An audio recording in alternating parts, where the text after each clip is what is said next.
Hello, my dear students, and welcome you all to our civics class. See, in our previous discussion, we have studied some important functions of Lok Sabha as the part of Parliament, how and in which we have seen how the ruling party is formed, then how the opposition party is formed. Okay, so the remaining information we will be discussing in this class. See, sometimes what happened that not a single party which are contesting the elections is getting clear majority. So in such a condition, what is being done that 2 or 3 parties which are having the similar interest or the similar concerns, they came together and they formed the government, and this type of government is known as the coalition government. The best example of this you can just guess is the government in our own state, that is Maharashtra state, where we have seen that 3 parties had came together and they had formed the government. Okay, so this type of government is known as coalition of the government. Then another important function of Lok Sabha as a part of Parliament is to select the Prime Minister. So who is being selected as the Prime Minister? Prime Minister is the leader of the ruling party. He or she is the ruling leader of the ruling party. Okay, and once the Prime Minister is selected, that Prime Minister is choosing other ministers to whom he is giving different responsibilities which are coming under the functions of the government, like health department, education department, finance, railway, and so on. Okay, so in this way the work of Lok Sabha is conducted. Now, let us see what are the important functions that the upper house of Parliament is carrying out. So, Rajya Sabha functions primarily as the representative of the states in the Parliament. Rajya Sabha can also initiate legislation, and a bill which is required to pass through the Rajya Sabha in order to become a law. Means what?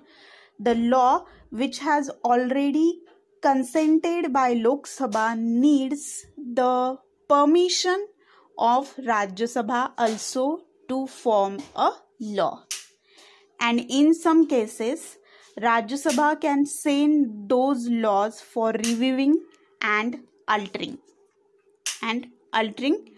in Lok Sabha back. Okay, there are total 245 members. Out of this 245 members, 233 members are elected and 12 members are nominated by the President of our country. And these 12 members are from different fields, let us say art, science and literature. Okay, so this was what the function of the Parliament, that is to select the national government. The next important function of the Parliament is to control, guide and inform the government. To control, guide and inform the government.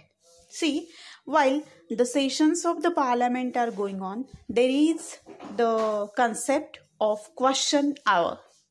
In this question hour, every MP has an right to ask the information about its working, to ask the information to the government about its working, how it is going on and what are the rules it is planning to make for the public.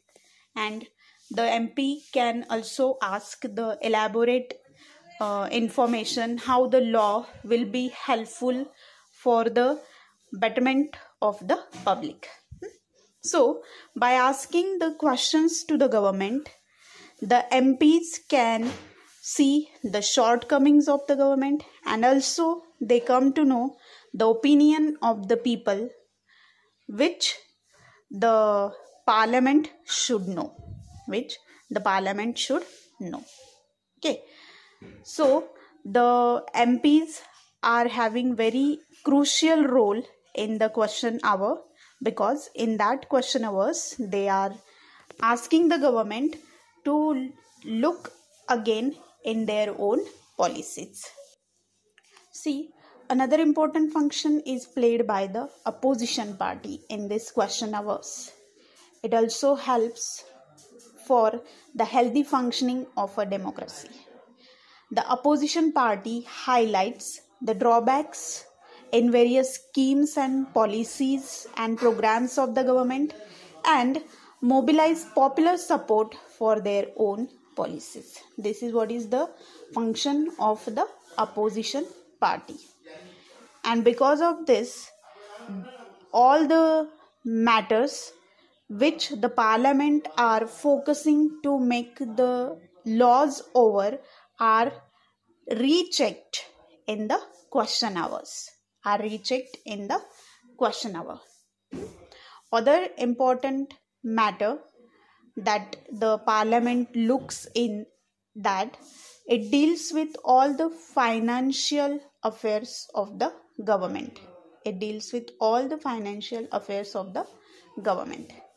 Okay, and the next important function of the parliament is to make the laws, for the country. So that process of law making is going through all the components of the parliament. Let us say it needs the permission of Lok Sabha, then it needs the permission of Rajya Sabha, and then it is said for the agreement from the president. In this way, the law is being formed. Now, let us understand who are the people working in the parliament. See, as we have seen that in the parliament, the representative of the people are working. So, it is expected that every class should be represented. Every class in the society should be represented. For example, the backward classes, or let us say the Dalits or the Adivasis, they need their own representative to reflect their opinions in the parliament. And for this, it is agreed that the particular seats will be reserved for the SCs and ST categories, because if the members will be the representative of the same categories, then they will be able to reflect their society better.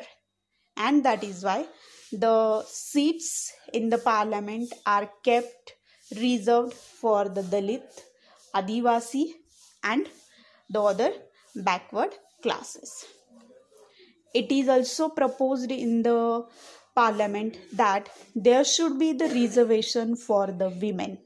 There should be some seats reserved for the women, but still this bill has not been passed, and the exact seats of the women are not yet cleared in our parliament.